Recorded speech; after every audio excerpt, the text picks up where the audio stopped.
and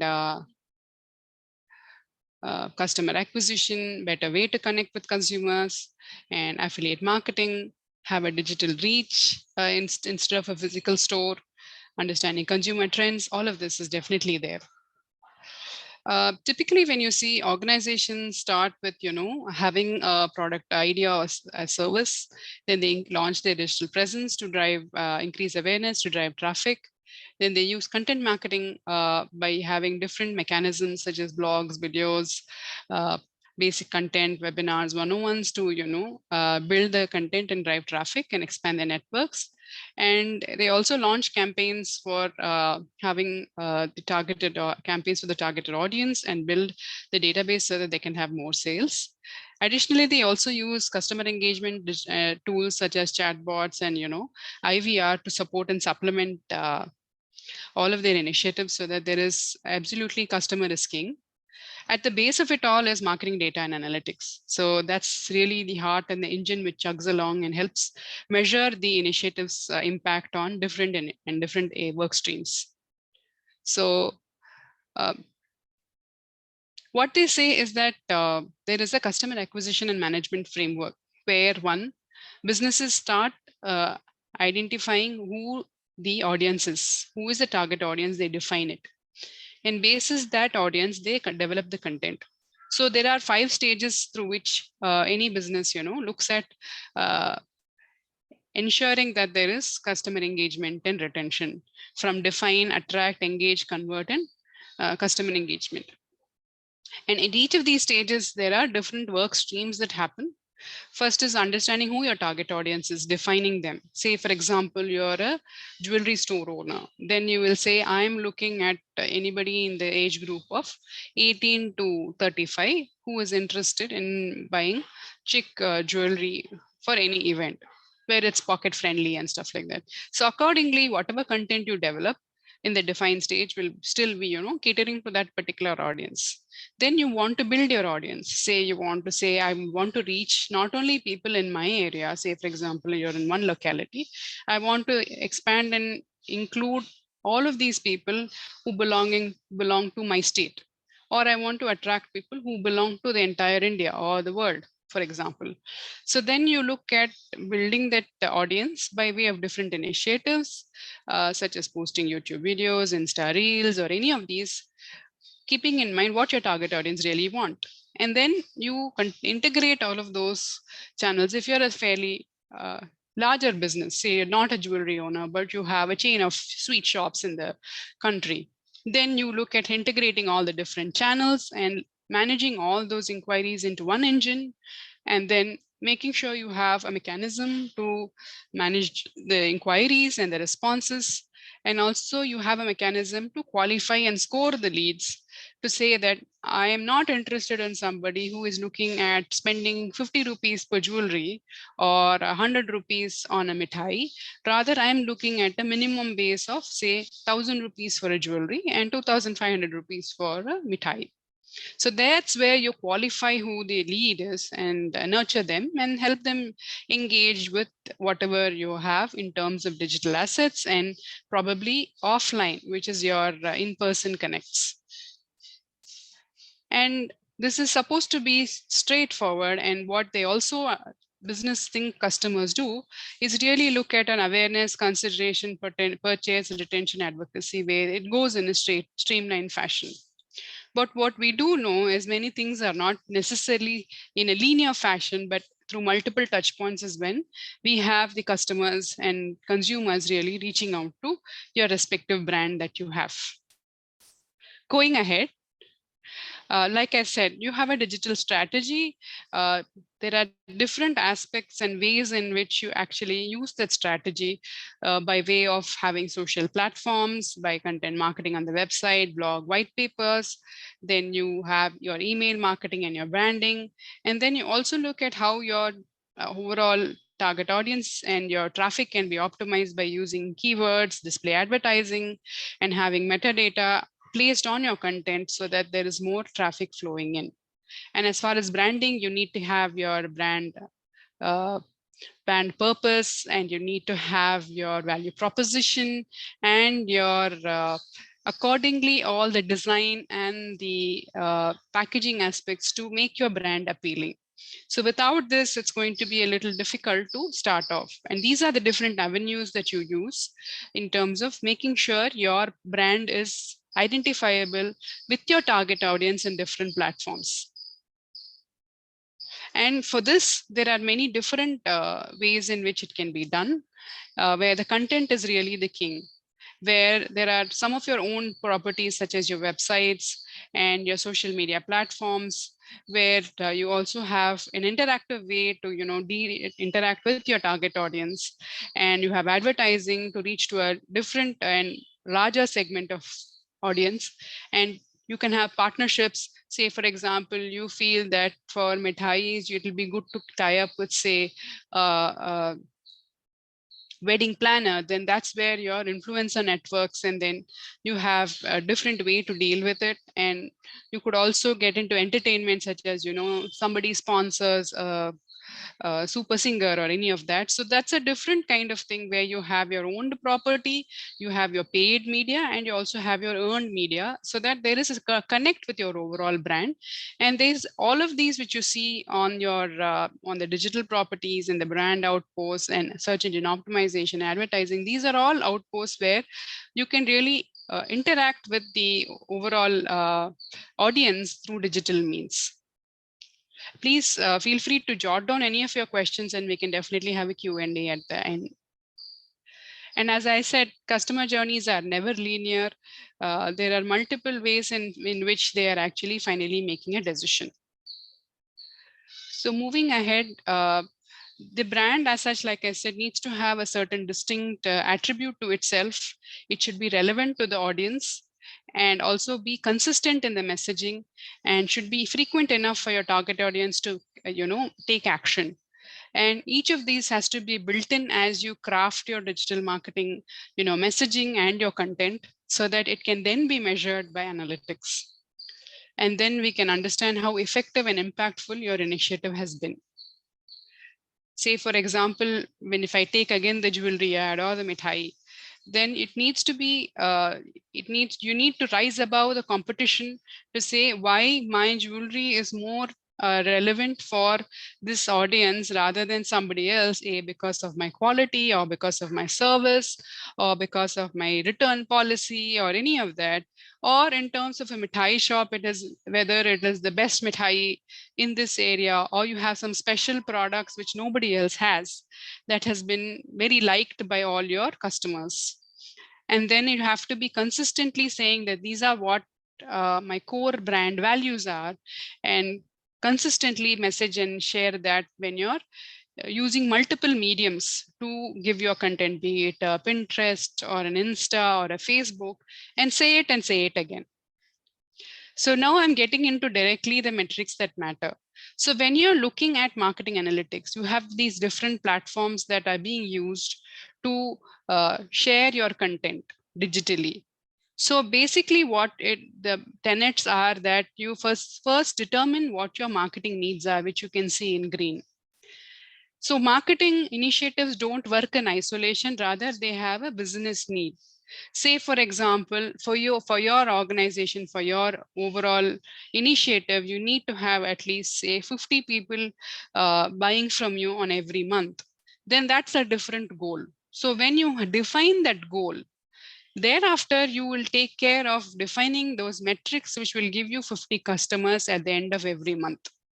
So once you do that, you collect your data to see, am I getting 50 customers buying from me every month?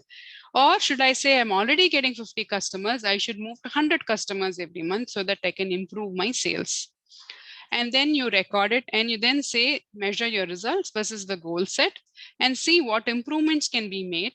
And then you measure versus the goal set again, and then you improve again, and then it goes through the entire cycle. This is not a framework just for marketing analytics. Rather, these are what are global practices for any analytics that you're going to define. And these will be helpful. So the best practices, as we say, is to develop the strategy, define your goals, know your customer, create and maintain. So it's not like today I post in Insta and after 3 months I post again.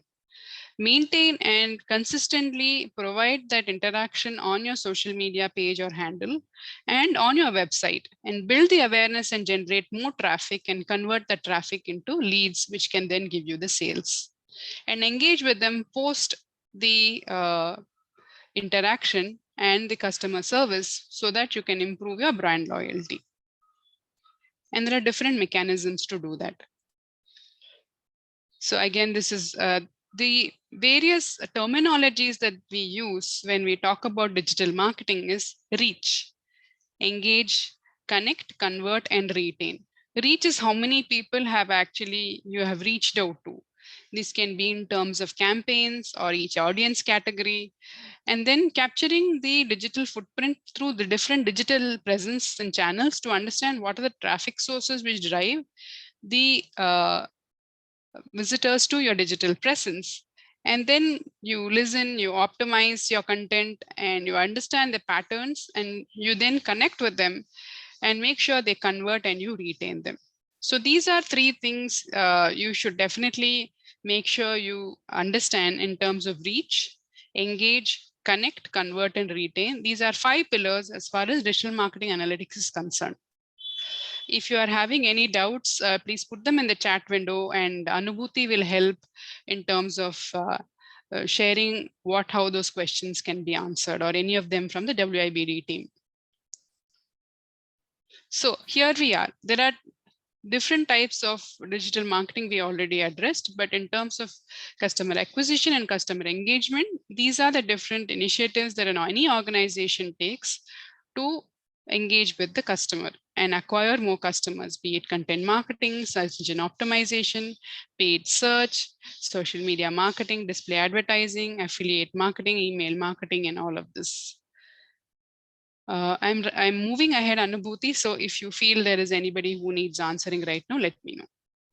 Yes, so these are the 4 pillars, 5 pillars that I had mentioned. We will cover the 4 pillars today in terms of what are the metrics. So in terms of advertising, we look at these 4 pillars in isolation right now to see what are the metrics in each. So reach is where you have the maximum, how far your audience you're able to increase your brand awareness. So there are 3 ways we look at it. One is advertising, where you look at the impressions of any campaign. So irrespective of what campaign that you're launching in any social media channel or on any of your banner advertising, I didn't touch upon that much today in the interest of time. So you use social media channels such as Facebook, Instagram, Twitter, LinkedIn, or Quora, or any of your other digital presences in terms of giving your advertising. Advertising can be in terms of a campaign which is either visual, like a banner ad, or a Google display ads, or you can also have search. So if you feel that there are a lot of audience coming through search, so search is also an interesting way where you can definitely improve and increase your audience reach. And the way in which you'll measure is impressions of the campaign followed by clicks and then the visits. And when in terms of website, you look at visits and visitors to the website. And social, again, you look at how many followers you have and the impressions on the social handle. And when you look at the engagement, you also look at the clicks to the campaign and the visits to the web page for the advertising that you've done. And when they come to the website, you'll also look at how engaging is the content. Say, for example, if you make your page very infographic heavy, and if it's then it's going to take a very long time to load, and people will definitely move away from the site, and that's called a bounce rate. And you'll also measure what is called the average time spent on that page. And you'll also look at, if you have 5 sections on that page, what have been the most popular site sections and the top pages viewed.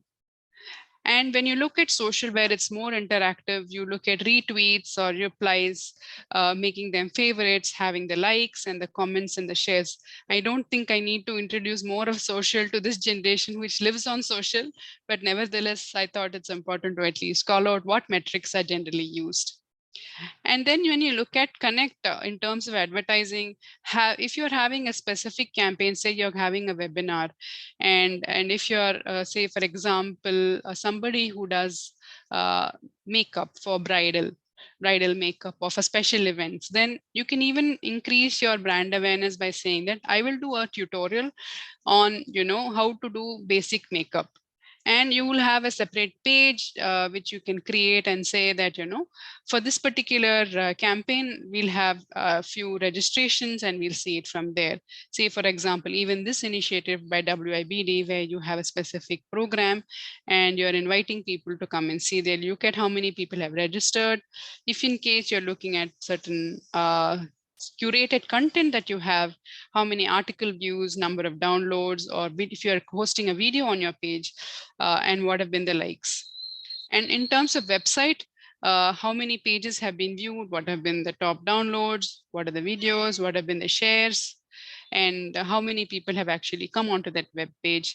And on social, if you're parallelly providing that content, looking at what the content consumption is, or you look at the asset downloads on each of these particular articles or areas. And how will you measure it in terms of your business impact? The number of inquiries which have improved or increased, and the number of wins that you've got for your business. If this is going to be very heavy for you to understand, I'm going to pause and wait for anybody to raise their hand and answer questions.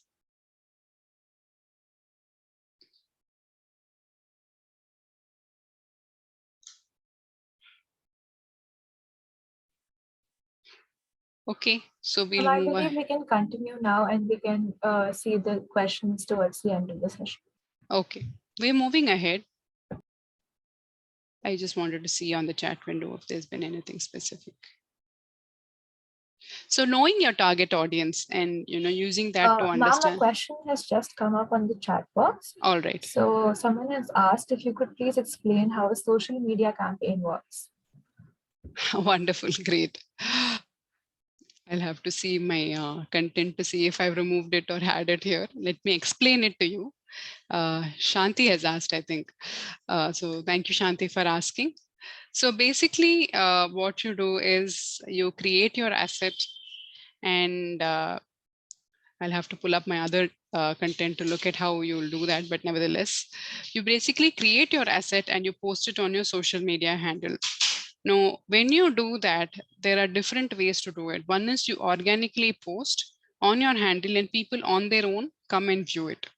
The second way to do it is to use Facebook advertising, Insta advertising, as well as LinkedIn advertising and Twitter advertising to reach out to a larger audience.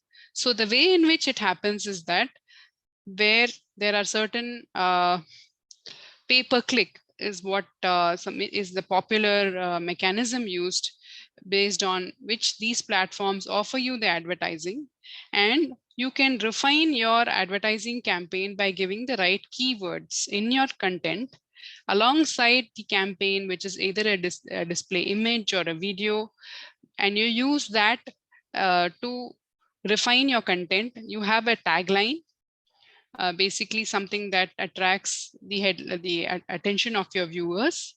And then you have the other hashtags as well, which you add on to your text. And then you define your audience to say, if you're a jewelry store, these tools are very, very proficient and have a very good filtering mechanism to identify which your audience is. So once you do your background on check on what your target audience is all about, you can use those filters to identify which geographical area, which gender, or which age groups, or for example, in LinkedIn, if you say by which titles you're looking to have your audience to be reached out to, and then you post your campaigns for a certain number of time. You wait to see how many impressions that has been delivered, and then see the clicks alongside with it to know how effective the campaign has been. Shanti, did I answer your question?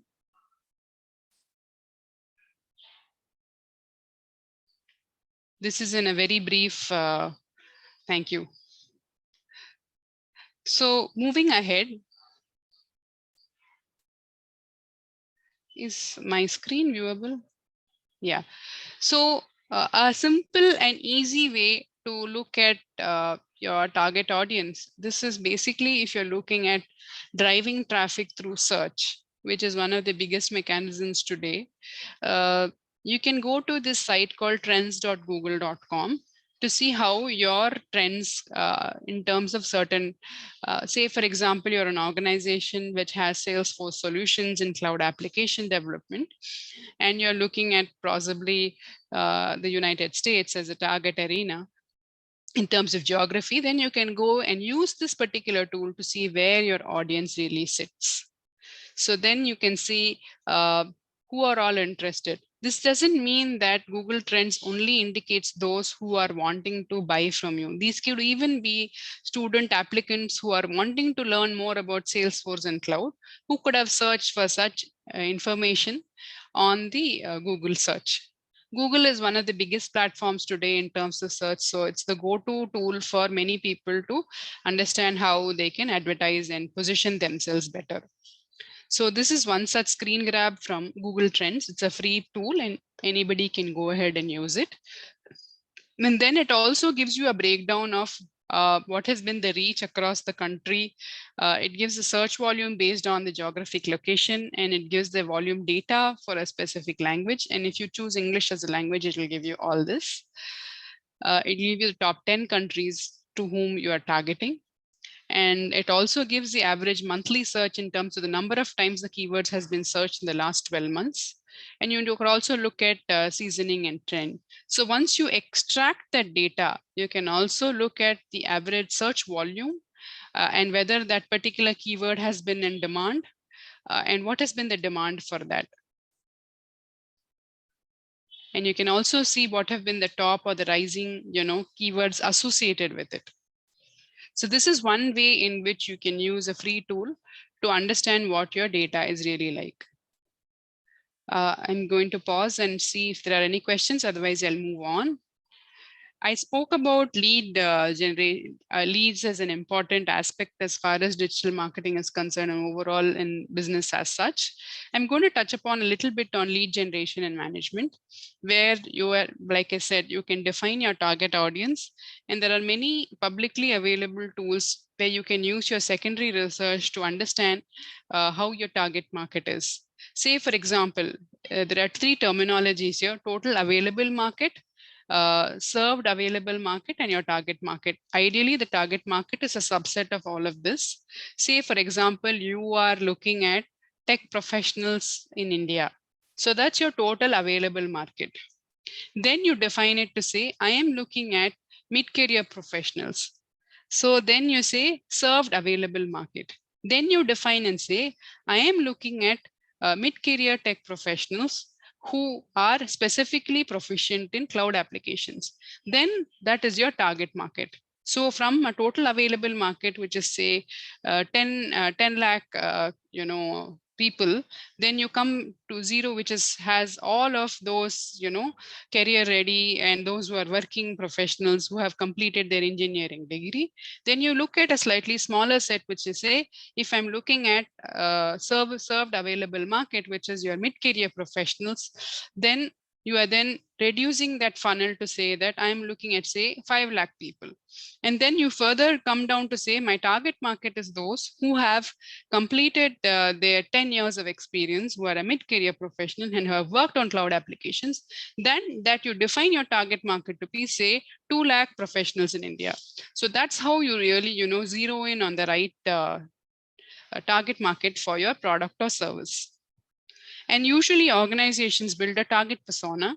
This is just a screen grab from a tool which gives you all of that, where you define what that target audience is going to be by saying that by name, by gender, which geography they belong to, what could be their interests and brand affinities, and what would they like to buy, and have they interacted with us before through any service or channel, and how has their interaction been on your digital applications, in case you already have any.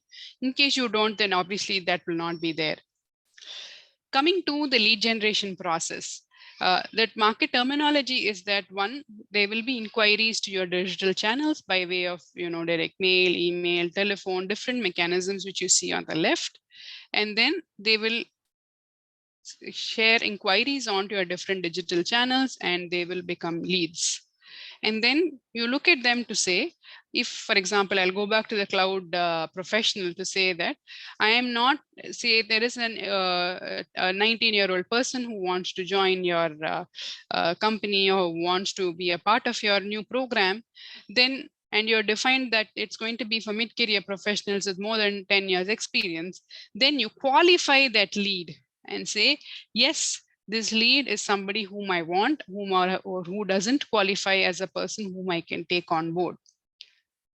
Very similar to the mithai and the jewelry experience, where I had said that if your base minimum qualification is they should have a 2,500 rupees spend, or they should have a 500 rupees spend, that is where you qualify your lead and you say whether they match or they don't match.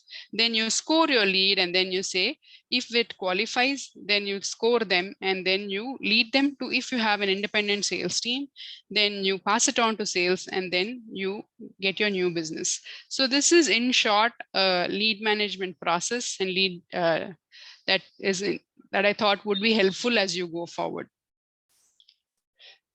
And then I had already touched upon this, but anyway, never mind. I'll go over it again. You build your digital marketing campaigns by defining your goals, your target market, your personas, your budget, the channels that you want to look at. And you also look at keyword research in terms of using it on different platforms, specifically on search and Google Ads. And then you serve up your ads on different platforms and manage your profiles to see the impact. If you're looking at having an email marketing program, you look at your marketing strategy where you already have a certain database of say 10,000 people and you want to reach to them. And you also have blogs to complement your initiative. Here is a short summary of types of media and where you can use it. I'll circulate this after the session with Anubhuti so that she can share it as a reference material for you. This is a quick go-to as to where and what you can use. So again, many organizations use something called a lead management dashboard. And this is where the role of data in marketing really comes into play, where you're looking at different avenues in terms of how you can manage it, whether the inquiries have come through the web, if you're holding events through the event, or webinars and seminars, or direct mail, or LinkedIn, or Twitter. And then you see that whether the inquiries have been looked into, and whether they are in process, have I responded to them, and have they converted into any opportunity. This is a very simplistic lead management dashboard that I have shared with you, but many organizations may use something similar or something much bigger than this. This is again one aspect of where you can use, where the use of data in marketing is actively being followed. We saw Google Trends, then we also saw the lead management process, and this is a lead management dashboard. Do we have enough time to cover this, Anubhuti?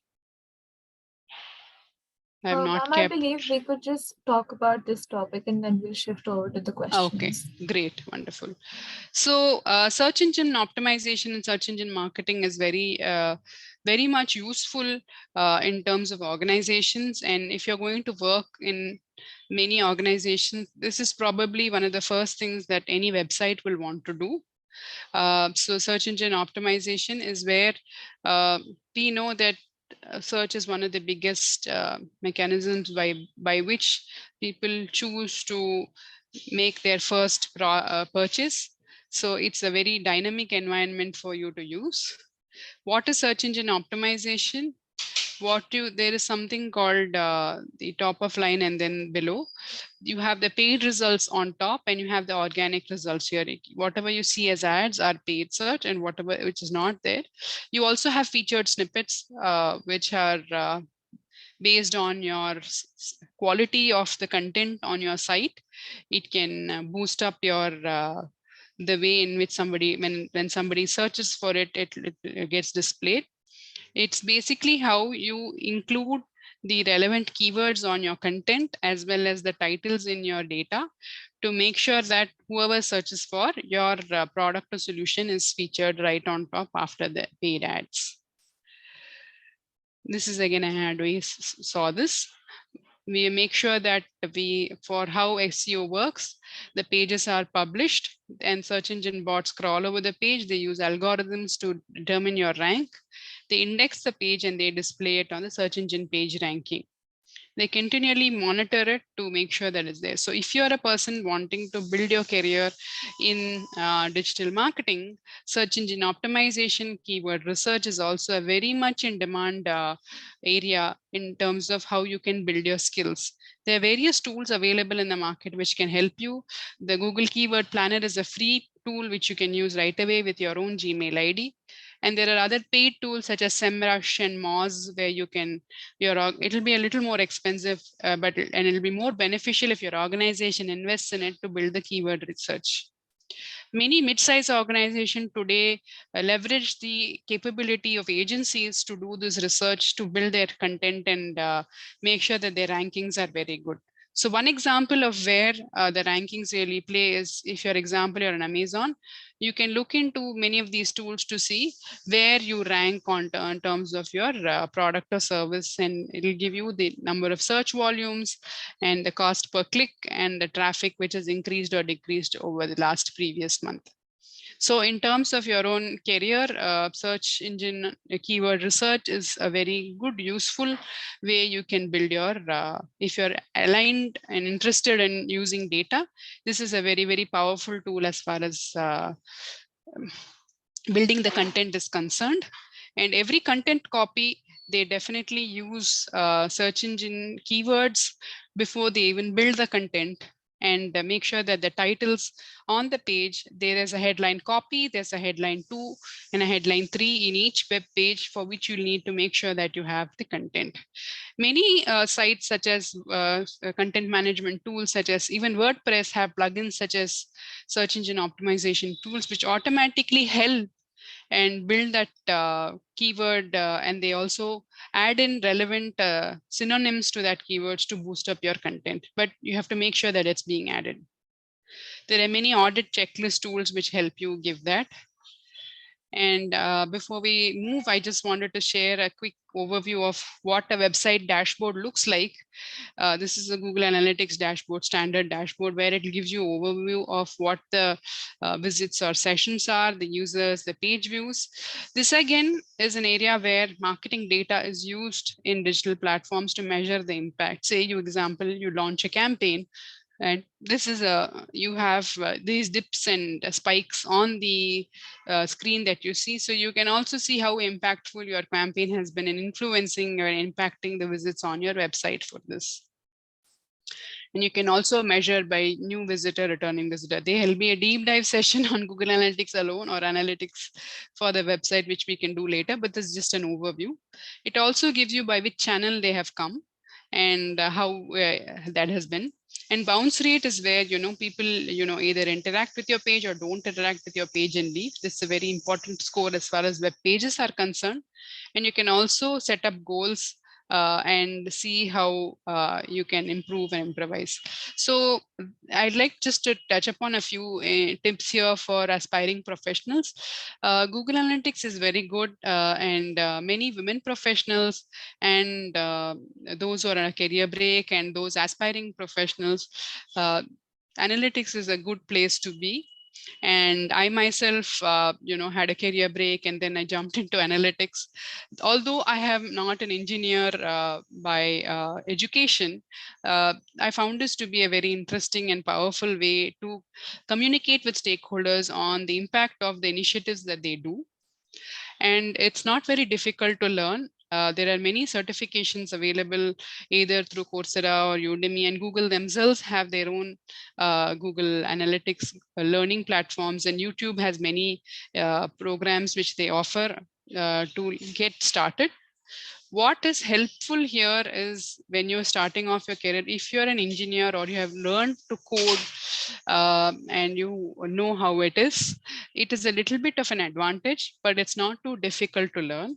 The way in which you measure and you customize your dashboard also has some impact on how much you're able to structure your content on your site and tag them clearly, and then have it measured. So if you have don't structure your content and your events or your goals, it's going to be very difficult to measure. So that's a little bit of learning you will have in terms of making sure what you define is what you can measure. It's not unachievable, but definitely easily doable. So this is again also a very good area for using analytics in marketing. And these are some of the standard metrics people use in terms of web performance. Who have been the total visitors, visits, or sessions, the visitors, and in terms of page views, the visit duration, are they new visitors, what has been the average visits per visitor, if you have a search, internal search, then what have been the on-site queries and all that. So these are common web metrics to know. This is a sample screen grab of Facebook audience insights if you're looking at, seeing who your audience is like. And I think, Shanubhuti, we are at the end of the session. I've covered most of what I wanted to, although it's been a little one way. Hopefully, we'll have more interactions on the chat. I'm going to stop sharing and Yes, wait for questions. Ma'am, actually, I've received a few questions, so I'll be asking them. Yeah. So when developing marketing strategies, how does one balance the quantitative and qualitative aspect of data using analytics in order to derive efficient results? I've received this question right now. Excellent. Great question. I was in fact thinking somebody might ask this, so thank you for asking. I saw your consumer goods session, and there was a large bit of consumer behavior which was covered by this person who did that session for you. I'm going to close the chat window, and I'm going to stop sharing so that I can see the participants maybe. So here goes. One is, if I look at it at end-to-end spectrum, when you're developing your product or you want to fine-tune your product or your service, one, you can use your Google Forms or surveys to capture the inputs of participants to build in the qualitative aspects of what they're looking for. And the thumb rule is, of course, n is equal to 30, below which most of the responses are not considered valid. So at least you need to have a base forum of 30 people who answer either your Google survey or your form. If you're a larger organization, you will obviously, commission a research through an IMRB or any of these firms who will help you reach to a larger audience and through different locations, to different mechanisms to get you quantitative. Say, for example, you're launching a chocolate-based product, then they can get you the quantitative survey in terms of how many people really want, what are their preferences and stuff like that. So that's the consumer, action point of view. More on top of that, you do qualitative research, which will be in-depth interviews where you actually understand their triggers, their emotions, and why they gravitate towards a certain product or service. So that's the qualitative and the quantitative aspect of it on one end when you're making your fine-tuning your product or service. At the other end of the spectrum, which many people feel that they are disconnected, but they're really connected, is when you actually launch your product or service and they're available in digital platforms and you make use of them to talk and communicate with your target audience. And there again, based on the quantitative aspects, you can measure in terms of either the number of followers on your social media handle, or the comments and the likes on your social media handle, or the website visits. And in case you have a discussion forum, that's where you will have the qualitative inputs. Say, for example, you're a client application, you want to attract that talent. So you build a page for community interactions where people come in, interact with you in terms of qualitative inputs. So you have a mix of both qualitative and quantitative aspects to help you fine tune your business offering. And that's where you use the data. I hope I answered and it made sense. Yes, ma'am, it was quite insightful. So, ma'am, I think we have received two questions in the chat box. One of them is, what kind of data helps in developing digital marketing strategies? Wonderful, Kishmu. that was the discussion today. So right from, you identifying your target audience, you can use tools like Google Trends. First, you have to have your strategy in place in terms of who your target audience is. Once you define that, then you, on top of it, you craft your digital marketing strategy to say, with this audience in mind and with this offering, I will create a strategy to reach different audiences in these platforms, either organically or through paid initiatives.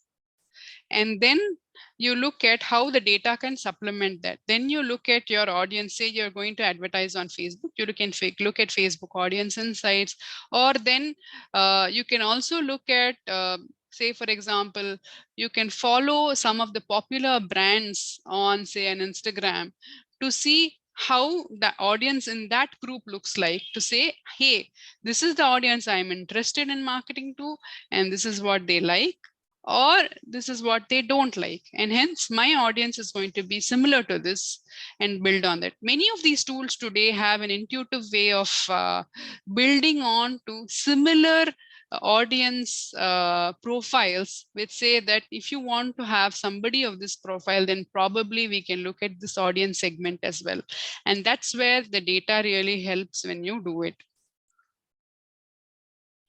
Okay, ma'am. Ma'am, I believe there's one more question. Does intuition play a role when applying data analytics to marketing problems? The short answer is no.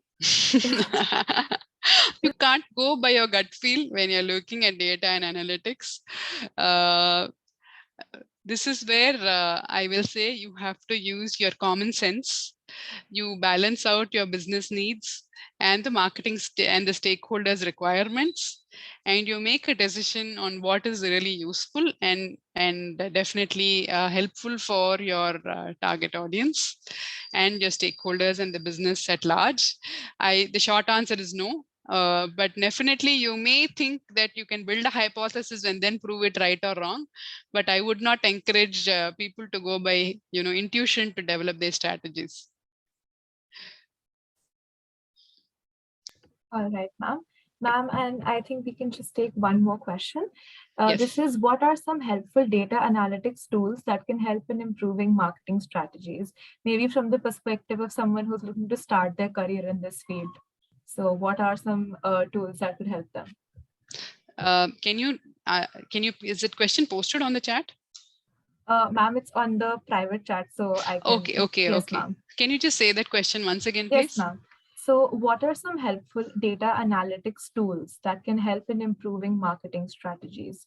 So I think maybe it's from the perspective of someone who is looking to start their career in this field. Great, wonderful. Like I had Yes, said, you can use Google Analytics as a starting point.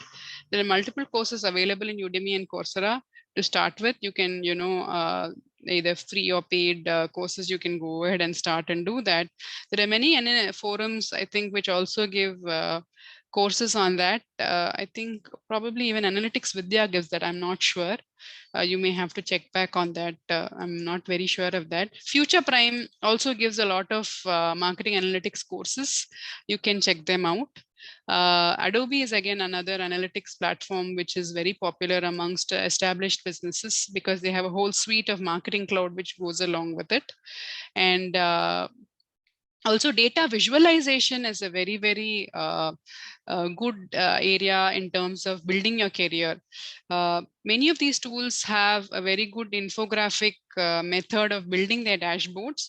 Over and above that, what often happens is, especially in mid-size or large organizations, there are different data sets which don't talk to each other, and definitely there's a need for a data visualization and a dashboard that you can build.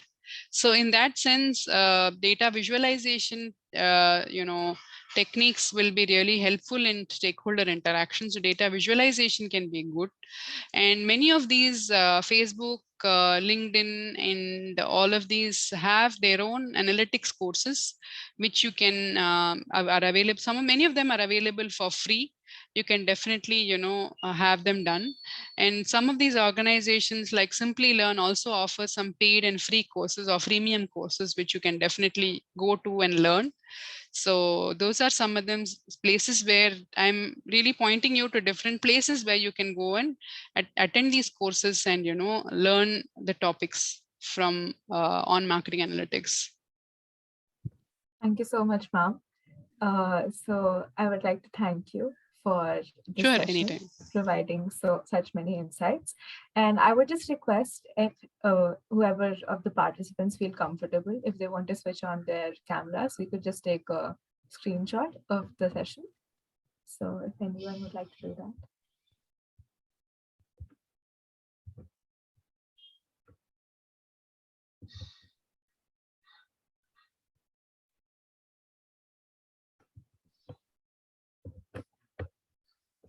Okay, I have taken the screenshot, and I would like to request all the participants to please fill in the feedback form.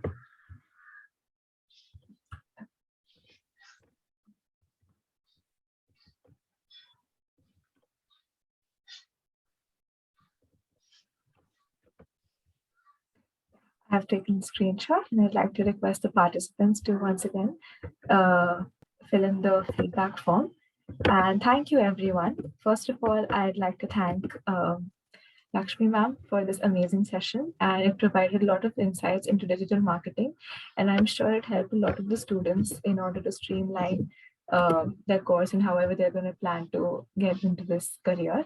I'd like to thank the participants for coming to the session and being such a great audience, and I'd like to thank Women in Big Data for providing us with an opportunity to attend this session. Thank you so much, ma'am, and we hope that we could get a follow-up session really soon. Thank you. Good day. Thank you, ma'am. Bye-bye.